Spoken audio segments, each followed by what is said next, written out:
Speakers के साथ मैं हूं आपकी मेजबान ज़रिया आरिफ। वज़ीर-ए-आज़म ने आज वाज़ेह तौर पर कह दिया कि जब तक कोरोना की वैक्सीन तैयार नहीं होती हमें उसी के साथ गुजारा करना होगा।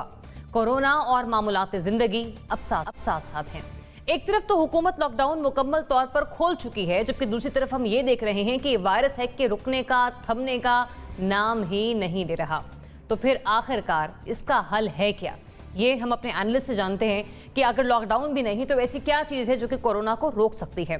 दूसरा ये कि वफाकी काबीना के गैर मुंतखब अफराद के हवाले से मुंतखब अरकान के तहफ़्फ़ुज़ात दिन ब दिन बढ़ते चले जा रहे हैं और इस बार ये आवाज़ बाहर से नहीं बल्कि खुद PTI के अंदर से उठी है।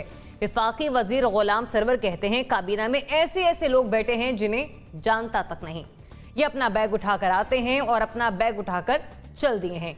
अब जिस मामले को उन्होंने पॉइंट आउट किया इस जमहूरी निज़ाम हुकूमत में कि इस रवायत की हौसला शिकनी के लिए नए और मौसर कानून साजी होनी चाहिए, क्योंकि आज अगर वो ये बात कर रहे हैं तो कल कोई दूसरा मुंतखब रुकन इस बारे में बात कर सकता है।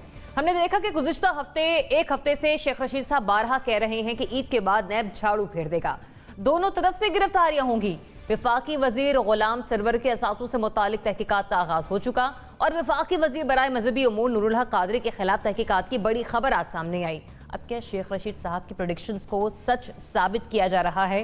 ये किस हद तक सच साबित हो सकते हैं आने वाले दिनों में? इस पर भी हम डिबेट करेंगे। और आखिर में बात इंतखाबी इस्लाहात की, इंतखाबी अमल को बायोमेट्रिक सिस्टम के तहत की हिकमत अमली को PTI किस तरह से अमली जामा पहना सकेगी, ये एक क्वेश्चन है जिस पर हम डिबेट करेंगे। $1 बिलियन सवाल है, बात करेंगे इस पर। हमारे साथ मौजूद होंगे सीनियर सहाफ़ी तज़कियाकार नासिब इक़्तिक़ाई साहब NBC बहुत शुक्र प्रोग्राम में अपना वक्त देने के लिए। एंकर पर्सन और तज़कियाकार आमिर ज़िया साहब प्रोग्राम में हमें ज्वाइन कर रहे हैं। आमिर ज़िया साहब, थैंक्स फॉर जॉइनिंग अस। नज़ीर लगारी साहब सीनियर सहाफ़ी हैं, तज़कियाकार हैं, आप भी प्रोग्राम में हमारे साथ शामिल गुफ्तगू होंगे। अब से कुछ देर में अमीर अब्बास साहब भी प्रोग्राम में हमें ज्वाइन कर रहे हैं। सहाफ़ी तज़कियाकार रज़ा रोमी साहब भी प्रोग्राम में हमें ज्वाइन कर चुके हैं। रज़ा रोमी साहब, थैंक्स फॉर जॉइनिंग अस। तो सबसे पहले बात कर लेते हैं प्राइम मिनिस्टर इमरान खान की, जिन्होंने आज वाज़ेह अल्फाज़ में कहा कि कोरोना और मामूलात ज़िंदगी साथ साथ हैं। हमें जब तक वैक्सीन तैयार नहीं हो जाती इसके साथ मुकाबला करना सीखना होगा। कोविड-19 टेली हेल्थ पोर्टल इजरा का ये मौका था जब उन्होंने ये गुफ्तगू की। किस अंदाज में की, क्या अल्फाज थे उनके, ज़रा उनकी ज़बानी सुनिए। कोरोना वायरस वजह से बहुत ज़्यादा लोग अभी भी इफ़ेक्टेड हैं और सारी कौम मिल के फैसला करे कि हमने इस मुश्किल वक्त का सामना करना है। लेकिन क्योंकि ये वायरस इस साल तक हमें इसके साथ गुजारा करना पड़ेगा और इंशाल्लाह उसके बाद वैक्सीन निकलाएगी।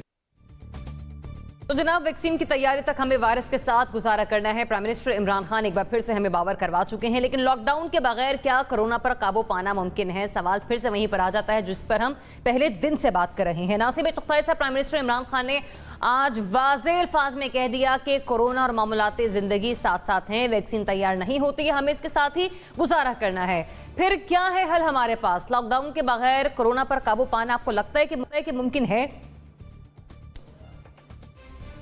हाँ, मकते में आप पढ़िए सुगन गुस्तराना बात, खूबसूरत भी मिसरा है ये, बहुत सी बातें इसके अंदर। असल में प्राइम मिनिस्टर ने जुमला जो है वो मेरा ख्याल इटली के प्राइम मिनिस्टर से उधार लिया है। अच्छा। इटली के प्राइम मिनिस्टर ने 2 महीने पहले कहा था कि जब तक वैक्सीन नहीं आएगी हमारी मामूलात ज़िंदगी बहाल नहीं हो पाएंगे। उन्होंने कहा था हम आहिस्ता आहिस्ता रिलैक्स करेंगे चीज़ों को, मिल खोलेंगे, हम फैक्ट्री खोलेंगे, लेकिन ज़िंदगी हमारी मामूल पर उस वक्त तक नहीं आएगी जब तक वैक्सीन हमें नहीं मिलेगी। अच्छा, ये कोई आज की बात नहीं, ये सदियों पुरानी बातें हैं। ये दवाओं का मसला था, मतलब अबू बकर मोहम्मद ज़करिया राज़ी हमारे बहुत बड़े वकील हैं, तबीब थे, इब्न हैशम थे, इब्न सीना थे, सबका यही था कि इलाज दरियाफ्त करो, बीमारी है और कुरान शरीफ में है और हदीस में है कि हर मर्ज़ की दवा मौजूद है। तो उसके बुनियाद पर तलाश करते, रिसर्च करते थे और फिर किताबें भी लिखते थे उसके ऊपर। तो इलाज तो होना चाहिए। और फ्लू की वैक्सीन आई, फ्लू पहले कितने लोगों को मार गया, बास बैठे में बताएंगे आपको। हिस्पैनिक फ्लू कितने लोग मार गया, ताउन कितने फ्लू मार गया, हैज़ा कितने लोग मार गया। तो ये सब लोग मरते गए, दवाएं बनती गई और फिर ये कंट्रोल होता चला गया। तो ये कंट्रोल होगा, अभी 18 महीने कह गए थे, उसमें 2 महीने गुजर गए हैं। लेकिन चीन, रूस और अमेरिका तीनों बाकायदा मुकाबला कर रहे हैं कि पहले वैक्सीन कौन निकालता है, किस तरह निकालता है। पाकिस्तान में एक मियाबी जो है वो प्लाज्मा थेरेपी की है, जो हम कर रहे हैं, और अल्हम्दुलिल्लाह बताया गया है कि कई मरीज़ विदाउट एनी साइड इफ़ेक्ट उससे सेहतियाब हो गए हैं, और ये और मुल्कों में भी हो रही है। लेकिन ये इसका मुकम्मल इलाज नहीं तोड़ है, नहीं है ये इसका, फैलेगी, ये इसलिए फैलेगी, हाँ, इसको तोड़ नहीं है, ये है कि आपको ठीक कर देगी और दोबारा आपको हो सकता है। ये इसको रोकने का जो तरीका था, और इस फ़िलहाल रोकथाम का, इसका जब तक वैक्सीन नहीं आती है, वो यही था कि हम घरों से नहीं निकलते, हम लॉकडाउन करते, हम पाबंदी लगाते, हम बाज़ारों में नहीं जाते, हम कहते हैं ना, होल दर होल हम दौड़े चले गए दीवानों की तरह बाज़ारों में, और फिर आता है मिसरा लगाने वही बात आ गई ना, NBC होते करते ढेर लग जाएंगे मक्तल में गरेबानों के। तो ये तो अभी जब सूरत हाल है कि लोग खुल चुके हैं, लोग आज़ाद हो चुके हैं, और उन्हें कोई, अभी मैं डॉक्टर आशमी तो सुन रहा था, बड़ी परेशान थी, बहुत बेबस थी, सिर्फ कह रही थी अवाम जिम्मेदार हैं, अवाम जिम्मेदार हैं। अवाम जिम्मेदार नहीं होते, जानो माल की जिम्मेदारी स्टेट पे होती है। अमर साहब, नासिर चुगताई साहब ने बहुत सारे क्वेश्चन मार्क लगाए। आवाम बाहर निकलने से रुक सकते थे, ये लॉकडाउन इस तरह से हो सकता था, हम एहतियात कर सकते थे, पर अब सब कुछ खुल चुका। प्राइम मिनिस्टर भी यही कह रहे हैं कि लॉकडाउन, कोरोना, ये चीज़ें साथ साथ हैं जब तक वैक्सीन तैयार नहीं होती। हम है, आप समझते हैं कि लॉकडाउन के बगैर कोई रास्ता इस पर काबू पाने का? जाहिर है कि मैं समझता हूँ कि शुरू से अगर आप देखें कि जब से ये वबा फैलना शुरू हुई फरवरी मार्च, उसके वाइल से जो है पाकिस्तानी माहिरीन, सिर्फ ये नहीं कि यूरोप के और मगरब के लोग इस तरह की बात कर रहे थे, हमारे माहिरीन भी, डॉक्टर्स भी जो कह रहे थे कि जनाब के वैक्सीन निकल आने में कम से कम 12 से 18 माह चाहिए। और जाहिर है कि 12 से 18 माह तवील लॉकडाउन नहीं हो सकता। और जाहिर वो बात जो है मुख्तलिफ जो सरबराहान मुमलिकत हैं, इटली के हों, पाकिस्तानी वज़ीर आज़म हों, बोरिस जॉनसन हो, सभी लोग अपने अपने हिसाब से जो माहिरीन से बात करते हैं, जो फीडबैक मिलता है, वो ये बयान देते हैं कि हमें साथ रहना पड़ेगा, जिसमें कोई मेरे ख्याल में दो राय किसी को भी नहीं है, शुबे की बात कीजिए। कोरोना और अब हमारी ज़िंदगी को हमें मैनेज करना है अपने आप को, क्योंकि इलाज कोई नहीं है, और इसको मैनेज किस तरह करना, उसका तरीका एहतियात है। उसका तरीका ये है कि जी ज़रा सा जो है भीड़ भाड़ से दूर रहा जाए, तो ये तो सबको पता है। लेकिन अगर हमारी जो बहस होती है कि जी लॉकडाउन या मतलब है स्मार्ट लॉकडाउन या खुली छूट, तो अभी तो हम खुली छूट की तरफ चले गए, थैंक्स टू सुप्रीम कोर्ट का जो डिसीजन आया। और अगर एग्जीक्यूटिव को ये डिसीजन करना था, तो वो जिस तरह हम पहले भी इस प्रोग्राम में डिस्कस कर चुके हैं कि जी मरहलावार करते, स्टैगर करके करते, तो उसमें चीजें मैनेज हो जाती। और एक बात और भी कि पाकिस्तान हमें समझना चाहिए कि बड़ा गुंजान आबाद मुल्क है, और हमारे यहाँ writ of law, writ of state जो है बहुत कमजोर है, रियासत की अमलदारी बहुत कमजोर है। तो हम कुछ हमारे क्योंकि कवानीन है लेकिन लोग अमल नहीं करते, और रियासत में इस बात का हौसला नहीं है, वो निगोशिएट करती है, बात करती है। तो ये हमारी इनहेरेंट कमजोरी है, जो इमरान खान के जमाने से नहीं, शुरू से 1947 से रही है कि हम एनफोर्स नहीं कर पाते बहुत सारी चीजों को। तो आइडियली यही होना चाहिए था कि जी लोग जो हैं कानून की पाबंदी करें और मतलब है शऊर का फैसला दें, इस बात की बात करें कि जी हम तालीम याफ्ता कौम है। लेकिन हम ऐसा नहीं, हमारे तालीम याफ्ता लोग भी जो हैं वायलेट करते हैं, कानून शिकनी करते हैं। तो इस सूरत हाल में बड़ा मुश्किल हो गया है, क्योंकि सिर्फ तना हुकूमत नहीं कर सकती, और हुकूमत के पास इतना जाबराना एपरेटस नहीं है कि वो हर आदमी के पीछे पुलिस वाला लगा दे, हर दुकान के सामने। जैसे शहरी अगर बात करें 2 करोड़ से ज्यादा इसकी आबादी है, और इसमें बेशुमार दुकानें, बेशुमार मार्केट्स, और पुलिस की तादाद वही 25-26 हज़ार, वो नहीं कर सकते। यानी कि जो रेशो है हमारे यहाँ सिटीजन टू पुलिस, वो भी बहुत कम है। तो यही सूरत हाल जो हमारे दीगर जो गुंजान आबाद शहर है उनकी है। तो ये इनहेरेंट प्रॉब्लम है, जिसमें अगर आप कोई भी वजीर आजम बैठा हो तो अपने आप को इसी तरह बेदस्तों पा महसूस करेगा, और इसी तरह से उस पर तनकीद हो रही होगी, जो हम लोग मतलब है बहुत सारे साथी हमारे करते हैं। तो मगर इसका तरीका जो है वे आउट सिर्फ यही है कि स्मार्ट लॉकडाउन से मुराद ये है कि जनाब हम खुद अपना एहतियात करें। बहुत सारे इदारे ये कर सकते हैं कि जिन लोगों की जरूरत नहीं है ऑफिस आने की, उनको घर से काम करने की बात करें। मतलब आप ये कह रहे हैं कि लॉकडाउन ही इसकी फिलहाल एक मौसम स्ट्रेटेजी है जिसे बचा जा सकता है, बस हमें उसमें भी देखना होगा कि हम उस लॉकडाउन की कंडीशन को किस तरह से लोगों पर इंप्लीमेंट करवा सकते हैं स्मार्ट लॉकडाउन की कैटेगरी में। बेहतरीन हिकमत अमली बना ले, लेकिन उसको नाफिज करना जो है हमारे यहाँ हमेशा से बड़ा एक बहुत बड़ा सवालिया निशान रहा है। हमारे पास कवानीन होते हैं, अमल दरामद नहीं होता। हमारे यहाँ पॉलिटिकल विल की कमी होती है, और बाज़ औक़ात जो उससे बड़ा मसला ये होता है कि जी रियासत निगोशिएट, ब्लैकमेल हो जाती है रियासत कभी मौलवी उसके सामने आके खड़ा हो जाता है, कभी स्कूल ताजिरों वाला के खड़ा हो सामने, जाता है, बिल्कुल। कभी दुकानदार मार्केट्स वाले खड़े हो जाते हैं। तो ये सारी ताकतें जो हैं बड़ी स्ट्रॉन्ग ताकतें हैं, और इसमें मेरे ख्याल में अगर कोई मजबूत हुकूमत हो, बहुत मतलब है मुस्तहकम रियासत हो, तो इसको एनफोर्स कर सकती है, लेकिन हमारे लिए मुमकिन नहीं है। ठीक है, ठीक है। हम गुजरेंगे आजमाइश से। हम वो जो शेर पढ़े ठीक थे है। नासिर साहब कि पता नहीं क्या क्या होगा, वो सब कुछ गालिबन खुदा ना करे ऐसा हो, लेकिन हो सकता है, इम्कान है इस चीज का।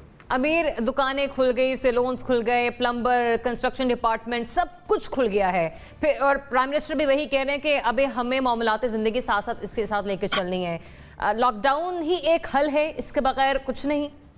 देखिए सर, आप पाकिस्तान के वो दानिश्वर, पाकिस्तान के वो सुकरात, पाकिस्तान के वो बुकरात जो मुसलसल कह रहे हैं गुज़श्ता चंद हफ्तों से कि लॉकडाउन क्यों ख़त्म कर दिया और लॉकडाउन जारी रहना चाहिए। मेरा उनसे एक बड़ा दस बस्ता सवाल है कि दुनिया के 7.5 अरब इंसानों में से कोई एक शख्स किसी ज़ईफ़ रिवायत की बुनियाद पर ही खड़ा होकर यह दावा कर दे कि अगले 2 माह में यह वायरस भी मर जाएगा और अगले 2 माह में इसकी वैक्सीन भी तैयार हो जाएगी। कोई शख्स ये दावा कर दे मशरिक से लेकर मगरिब तक, तो मैं खुद इमरान खान साहब के पांव पकड़ूंगा जाके और कहूंगा कि खान साहब 2 महीने की बात है, 2 महीने के बाद वैसे ही बला टल जाएगी, आप 2 महीने के लिए लॉकडाउन बढ़ा दें। जब दुनिया के WHO से लेके और मोतबर तरीन साइंसदानों तक सब इस बात पर मुत्तफिक हैं कि यह वायरस मुस्तकबिल करीब में बिल्कुल खत्म नहीं होगा, वायरस जिंदा रहेगा और इसकी वैक्सीन 1 साल से लेकर 2 साल में जाके तैयार होगी। तो अब जब यह तय हो गया कि वैक्सीन आएगी तो वायरस खत्म होगा या हम इससे बच सकते हैं, और वैक्सीन आएगी 1 से 2 साल के अंदर, तो क्या फिर आप यह कहना चाहते हैं कि फिर लॉकडाउन को भी मजीद 1 से 2 साल के लिए बढ़ा दिया जाए? लॉकडाउन का मतलब है मुल्क में बेरोजगारी, लॉकडाउन का मतलब है फाके, लॉकडाउन का मतलब है भूख, नंग और अफलास, लॉकडाउन का मतलब है मुल्क के तमाम कारोबारी इदारे, तमाम एंटरप्रेन्योर्स, उन सबको दिवालिया कर देना। और लॉकडाउन को जारी रखने का मतलब है कि मुल्क की मैशत में छेद नहीं, बड़े बड़े सुराख कर देना। देखिए, दुनिया की वो मैशत ज़रिया, फ्रांस हमसे ज्यादा मुतासर हुआ, हमसे आबादी के लिहाज से 3 गुना छोटा मुल्क है और हमसे मैशत के लिहाज से कई गुना 100 साल हमसे आगे है। फ्रांस कह रहा है कि भाई मैं अब अपनी कौम को 3 माह तक तो मैंने बिठा के इनको पराठे बना बना के खिला दिए, अब 4थे महीने में इनको खिला नहीं सकता। इटली जो हम दुनिया में सबसे ज्यादा मुतासर हुआ, वो भी कह रहा है कि भाई लॉकडाउन खत्म करो। अमेरिका के अंदर ट्रंप की सारे रियासतों के गवर्नर से ये जंग चल रही है, वो कह रहा है कि भाई मेरा मुल्क खोलो।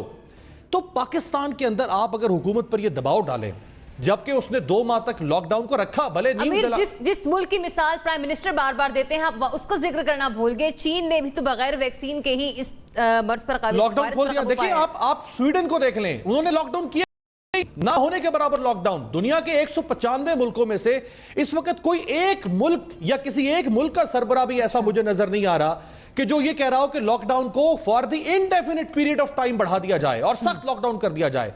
दुनिया के हर मुल्क में लॉकडाउन या खत्म हो चुका है या नरम हो चुका है या खत्म होने के करीब है।